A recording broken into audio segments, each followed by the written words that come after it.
Hello friends, wild and raw nature channel में आपका स्वागत है। आज का वीडियो ओरंगुटेन्स के बारे में है। तो फ्रेंड्स, वीडियो को स्टार्टिंग से एंड तक देखिएगा। इस वीडियो में आप ओरंगुटेन्स के बारे में बहुत सारे फैक्ट्स को जान सकते हैं। फ्रेंड्स, ओरंगुटेन एशिया में वर्तमान युग में पाया जाने वाला अकेला वनमानुष है और यह सभी पेड़ों पर रहने वाले एनिमल्स में आकार में सबसे बड़े होते हैं और इनकी आर्म्स, भुजाएं अन्य सभी ग्रेट एप्स जैसे कि चिंपैंजी और मनुष्य, गोरिल्ला इत्यादि से लंबी होती हैं और ये बहुत ही इंटेलिजेंट एनिमल हैं। फ्रेंड्स, ये तरह तरह के टूल्स का इस्तेमाल भी करते हैं और इनके टूल्स होते हैं जैसे पेड़ की शाखाएं, पत्ते और पत्थर इत्यादि। और रात को सोने के लिए ये पेड़ों की डंडियों और पत्तों से अपने लिए एक सोने की जगह भी तैयार करते हैं। और जहाँ के अन्य ग्रेट एप्स के बाल खाकी या काले रंग के होते हैं, इनके बाल लाल रंग के होते हैं। ओरंगुटन इंडोनेशिया और मलेशिया के जंगलों में पाए जाते हैं और इनकी दो सब स्पीशीज़ भी हैं।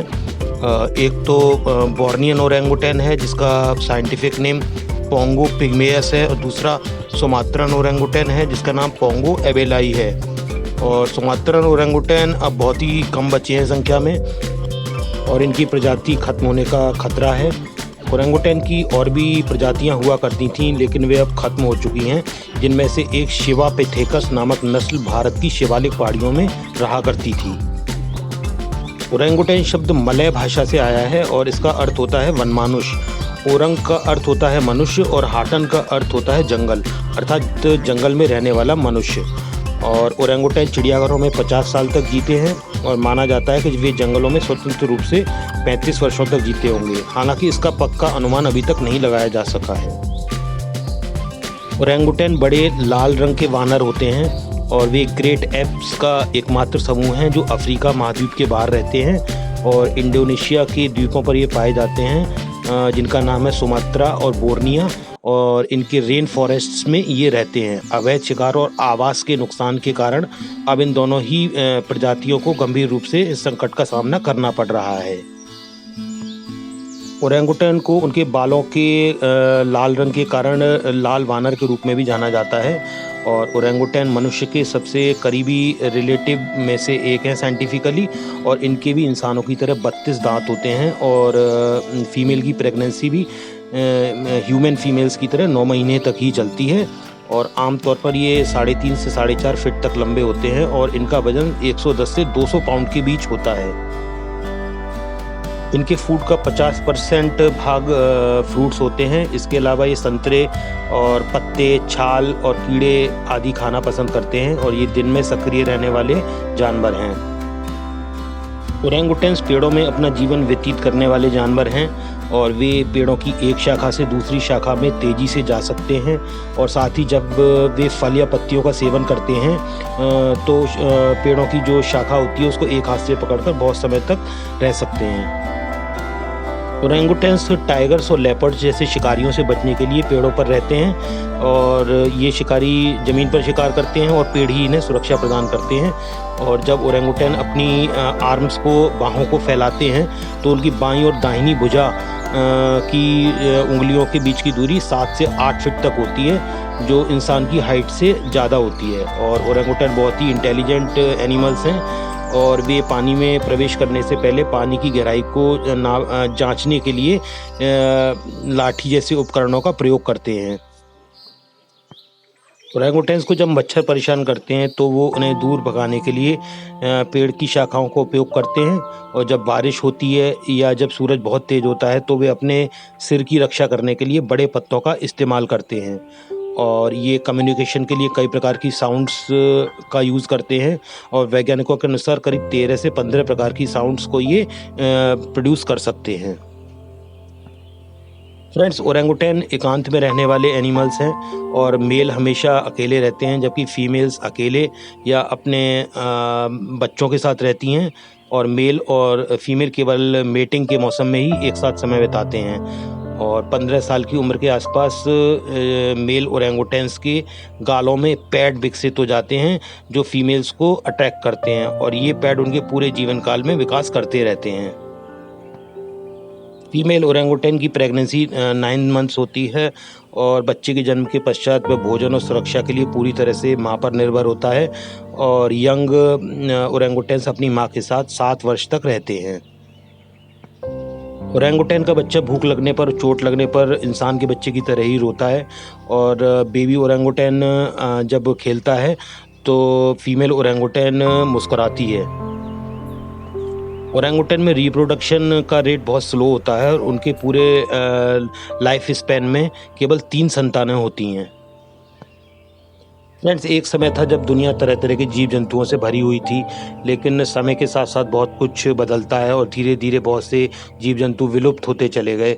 आज हम उन जीव जंतुओं के बारे में सिर्फ बुक्स में पढ़ते हैं या मूवीज़ में देखते हैं। अब कहा जा रहा है कि बंदरों की एक प्रजाति विलुप्त होने की कगार पर है। ये बंदर सुनहरे और भूरे बालों वाले होते हैं। इन्हें बंदरों की दुर्लभ प्रजाति की श्रेणी में रखा गया है। इन बंदरों को तापानुली ओरेंगुटेन कहा जाता है। ये दुनिया में सबसे बड़ी मुस्लिम आबादी वाले देश इंडोनेशिया के उत्तरी सुमात्रा के बटांग तोरू पहाड़ियों पर स्थित जंगलों में रहते हैं। सुमात्रा इंडोनेशिया का एक द्वीप है। फ्रेंड्स, पहले ये माना जा रहा था कि तापानुली ओरेंगुटेन के विलुप्त होने में काफ़ी समय है, लेकिन अब ऐसा देखा जा रहा है कि ये बहुत तेज़ी से ख़त्म हो रहे हैं। दरअसल पिछले 200 सालों से इनके रहने का इलाका लगातार छोटा होता जा रहा है। रिपोर्ट्स के मुताबिक पहले बड़ी संख्या में तापानुली ओरेंगुटेन्स थे जो जंगल के एक बड़े इलाके में रहते थे, लेकिन अब शिकारियों की वजह से ये बटांग तोरू पहाड़ के जंगलों के सिर्फ 3% इलाके में ही रह गए हैं और इनकी संख्या भी कम हो गई है। कहा जा रहा है कि अब इस इलाके में 800 से भी कम तापानुली ओरेंगुटेन्स बचे हैं। मीडिया रिपोर्ट्स के अनुसार संरक्षण वैज्ञानिक एरिक मीजार्ड कहते हैं कि अगर ऐसे ही तापानुली ओरेंगुटेन का शिकार होता रहा तो इनकी प्रजाति जल्दी ही खत्म हो जाएगी। उनका मानना है कि अगले 10 से 15 वर्षों में धरती से तापानुली ओरेंगुटेन्स पूरी तरह से समाप्त हो जाएंगे। रिपोर्ट्स के मुताबिक तापानुली ओरेंगुटेन के अचानक से खत्म होने का खतरा इसलिए भी बढ़ गया है क्योंकि बटांग तोरू नदी के ऊपर एक हाइड्रो इलेक्ट्रिक पावर प्लांट बन रहा है। यह पावर प्लांट करीब 300 एकड़ एरिया में बन रहा है और कहा जा रहा है कि इससे ओरेंगुटेन की टोलियों का आपस में मिलना जुलना बंद हो जाएगा, जिसका असर उनके रिप्रोडक्शन पर पड़ेगा और इससे उनकी संख्या बढ़ेगी नहीं और ये जीव विलुप्ति की कगार पर पहुंच जाएंगे। हालांकि पावर प्लांट का दावा है कि उनकी वजह से बंदरों की इस प्रजाति पर कोई भी खतरा नहीं आएगा। बोर्नियन ओरेंगुटेन बोर्नियो के दक्षिण पूर्व एशियाई द्वीप पर रहते हैं, जबकि सुमात्रन ओरेंगुटेन पास के द्वीप सुमात्रा में रहते हैं जो इंडोनेशियाई द्वीप समूह का हिस्सा है। पी एबेली अपने बोर्नियन कजन्स की तुलना में बहुत ही दुर्लभ होते हैं। अनुमान है कि करीब 10,000 से भी कम सुमात्रन ओरेंगुटेन सब बचे हैं। इसके कंपैरिजन में बोर्नियन ओरेंगुटेन की संख्या अभी करीब 50,000 है। सभी ओरेंगुटेन्स रेन फॉरेस्ट्स में रहते हैं जिन्हें वर्षावन कहते हैं, जिसमें के फल देने वाले पेड़ होते हैं।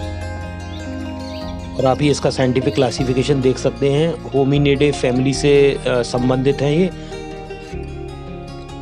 और ये एक बोर्नियन ओरेंगुटेन और ये इसका तीनों तरह की प्रजातियों की रेंज है, कहाँ कहाँ ये पाए जाते हैं। और ये फ्लैंक्ड मेल बोर्नियन और सुमात्रन एंड तापानुली ओरेंगुटेन्स और adult male left and female Tapanuli orangutan आप देख सकते हैं। और ये एक ओरेंगुटेन का स्केलेटन। और ये ओरेंगुटेन्स वैसे तो काफ़ी चीज़ें खाते हैं, लेकिन इनको फ्रूट्स बहुत अधिक प्रिय होते हैं और ये लीस्ट सोशल एनिमल्स हैं। फ्रेंड्स, ओरेंगुटेन्स का स्वरूप बहुत ही अलग है और ये प्राइमेट्स लंबे आर्म्स वाले होते हैं और छोटे झुके हुए पैर होते हैं इनके, बड़े सिर और मोटी गर्दन और इनके रेड हेयर्स होते हैं जो कि इनकी ब्लैक स्किन से स्ट्रीमिंग करते हुए लगते हैं और इनके हाथ पैरों में मनुष्य के समान ही उंगलियां होती हैं। फ्रेंड्स, ओरेंगुटेन का लाइफस्टाइल आर्बोरियल अर्थात पेड़ों पर रहने वाला होता है। ओरेंगुटेन्स बहुत ही ज़्यादा फ्लेक्सिबल और गतिशीलता के लिए बनाए गए हैं और प्रकृति के द्वारा, और मेल ओरेंगुटेन्स फीमेल्स की तुलना में बहुत बड़े होते हैं। एक फुली डेवलप्ड मेल लगभग 5.5 फीट लंबा और 150 पाउंड से अधिक वजन का होता है, जबकि फुली डेवलप्ड फीमेल कभी 4 फीट तक लंबी हो सकती है और 80 पाउंड के करीब इसका वजन होता है। मेल ओरेंगुटेन में सेक्सुअल मैच्योरिटी 15 वर्ष की आयु तक आ जाती है। फीमेल्स 10 वर्ष की आयु तक सेक्सुअल मैच्योरिटी तक पहुंच जाती हैं और हर 6 से 8 साल में ये बच्चे को जन्म देती हैं और ये न्यूक्लियर फैमिलीज़ में रहते हैं। तो फ्रेंड्स, कैसे लगे आपको ये ओरेंगुटेन्स के विषय में ये फैक्ट्स? अगर अच्छे लगे हों तो वीडियो को लाइक कीजिएगा, कमेंट शेयर कीजिएगा और मेरे चैनल को सब्सक्राइब कीजिएगा। मिलते हैं फिर आपसे एक नई वीडियो में नई जानकारी के साथ। Thank you.